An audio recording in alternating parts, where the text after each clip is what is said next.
So moving on, let's talk about Marvel again, circling back around.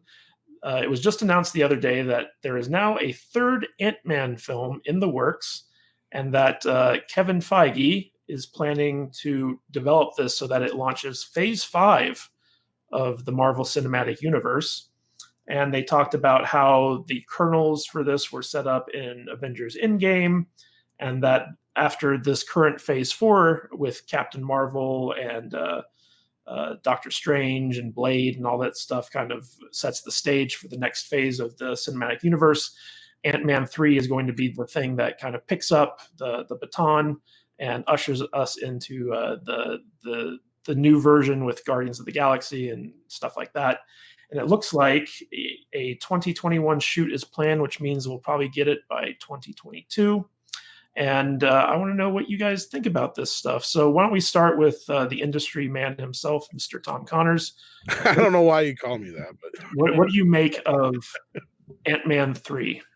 Because you've worked more in the industry than I have. I've been outside of the industry, if anything.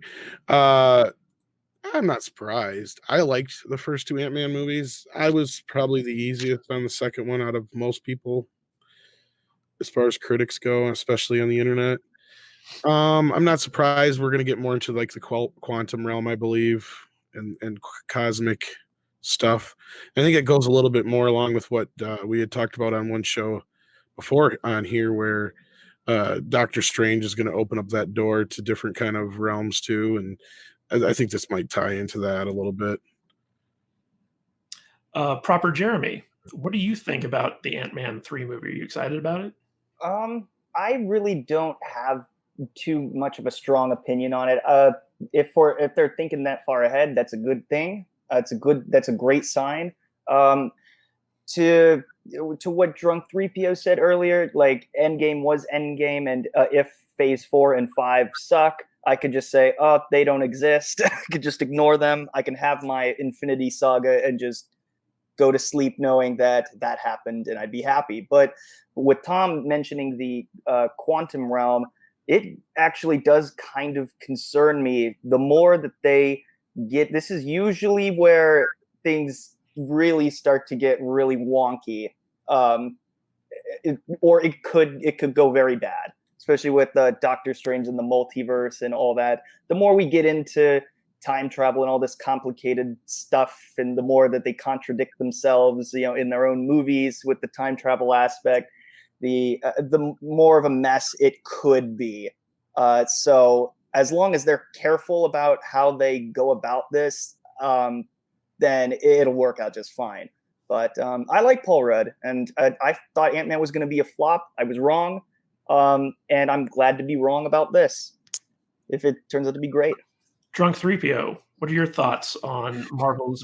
Doesn't that make Phase 4 really short? If they're going to start Phase 5 in 2021? Oh, no, they're just shooting. Oh, they're shooting. So it's not going to be out till 22? Yeah. Okay. Pretty short. Phase 4 is basically 2 years. That's okay.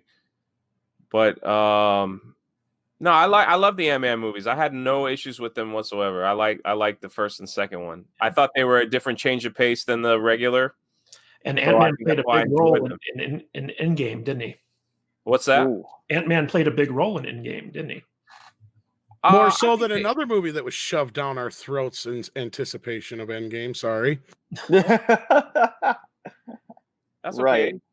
I have no issues with that. That I don't know if that will give me back into the MCU. Again, it'll just have to be like what they plan on setting up. I'm just interested to see like what they're if they're going to do the same type of thing with a giant villain where they all come back together again and like repeat the process that they did the last 10 years, or are they going to try to do something different?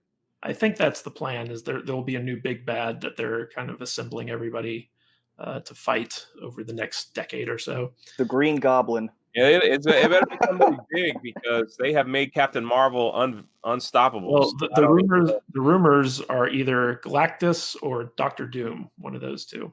Now that they got the Fantastic Four rights back, Well, I think if it's Doctor Doom, then they're gonna do him right because they've made him kind of weak in like some of the other films. So Well, that was Fox. That was Fox doing. You know, it's interesting you say that. This could be a way to start introducing the Fantastic Four too. Definitely. Mr. Steven the Illustrator, what are your thoughts on the Ant-Man movie coming out in Phase 5? Are you excited about it? I wouldn't say I was excited. I saw the first one. I liked it. I plan to see the second one. I haven't watched it yet. But, it's, I don't know. I think Ant-Man was always kind of like a throwaway character, like as far as the movies go. And I don't think they expected it to be as successful as it was, the first one, or I guess at least as well received as it was. But I don't know. It's the future of the MCU just seems kind of up in the air right now. And I think they're just kind of experimenting to see what direction to take and where to go. The only thing I'm really excited about would be like to see what they do with the X-Men and like Fantastic Four, like you said, Doctor Doom. Hopefully they don't screw that up. But outside of that, I don't know. It's just kind of all over the place. You've got with the multiverse and like Papa was saying with the multiverse and the time travel and it seems like they're just trying to figure out some way of keeping it fresh, but at the same time, maybe they're just trying to repeat the last 10 years and see if it'll work again. We definitely know that that Kevin Feige likes the character of Scott Lang and the actor who plays him. Mr. Manbaby, I believe you are a writer of some renown. If you were kind of taking on the Ant-Man #3 movie, where would you take it? Oh, do you want Anthony's version or do you want Ruin's version? Because they're both very different. I mean, what I'll say is, I didn't see the Ant-Man movies before Endgame, and then I think someone mentioned it in the chat. Neil, maybe just looking through the comments, saying he was one of the standout parts of Endgame, and I agree with that. And I actually, as a result, went and watched the Ant-Man movie, the first one, and I was pleasantly surprised. I didn't think it would be all that good, and yeah, I was surprised. Not seen the second one yet, as Steven says, but hey, you can never get enough of Evangeline Lilly. Can I be that toxic male who just puts that out there? Yeah, so look, I'm down for more Ant-Man. I think it's an interesting character. I think it lends itself to the humor that works within the Marvel movies. So yeah, that's the way I'd go with it. Let's play on that angle. It's a really interesting concept for a character, and they've done a really great job with it. I was always a big Iron Man guy. That was my main man. But yeah, I could run with Ant-Man. I think it's cool. So yeah, I'm in. Real quick, what's the second one like? Should I watch it? Yeah, watch the second Ant-Man.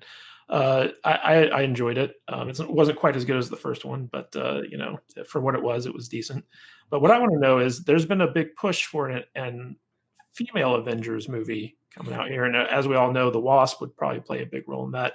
What are your guys' thoughts on a possible all-female Avengers film?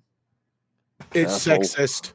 Careful, man, babies. We've got an all-male panel here. Oh boy, it's sexist. I said it. Yeah, it is. So because it's discriminatory against men, it's sexist. Well, I mean, you think about right. Yeah, you can't have your cake and eat it too. You know what I mean? No. Sorry. Well, there was that moment in Endgame where you had all the women kind of come together where it like took everybody out of the movie, because you're like, how did all these people get in the same place at once, considering they were all like 12 football fields apart 10 minutes ago? But yeah. But I mean, even like when I was watching that, I was like, oh, that was kind of a cool moment. See all the female superheroes together. I don't care if it's not just simply virtue signaling, which a lot of people would probably assume that would be the case. But if it's not that, then cool. But I mean, we have to face the facts that an all female Avengers film would get Geeks and Gamers at least another 1 million subscribers. That is very true. That's very true. We have to think about that. I would just be watching Geeks and Gamers all day long. when news of that broke. The scene in Infinity War didn't seem so bad. The one in Endgame felt a little more forced to me. It did feel a little bit contrived, but at the same time, it was kind of like a cool little payoff because it was the first time to get to see all those characters together in one spot. So I kind of liked it. Yeah, everyone had their moment pretty much in that battle. So it didn't really upset me. Except for Spider-Man, I felt he was kind of wasted. He was just kind of sitting there like, okay. I mean, he's a big part of the plot. Don't get me wrong. I mean, that's Yeah. the whole reason why Robert Downey says, fine, I'll do it, you know? I liked the bit where they were like, wait, there's an Ant-Man and a Spider-Man? Right? So many good things in Endgame, even though like it's a bit of a mixed bag. Hey, thanks for checking out this video. I hope you got a lot out of it. And remember, if you want to support the channel, please check us out on the socials. You can follow us on Twitter and Instagram at Matthew Kadish. You can also find our discussion group over on Facebook at eggfbgroup.com. That's eggfbgroup.com. Takes you right to our Facebook discussion group. And if you'd like to help support the channel, check out my books over on Amazon.com. You can find them by going to kadishbooks.com. That's Kadish books.com. And as always, subscribe to the channel and hit that bell icon so you're notified every time we upload a new video for more movie, TV, and entertainment news and analysis. This is Matthew Kadish. I'll catch you guys later.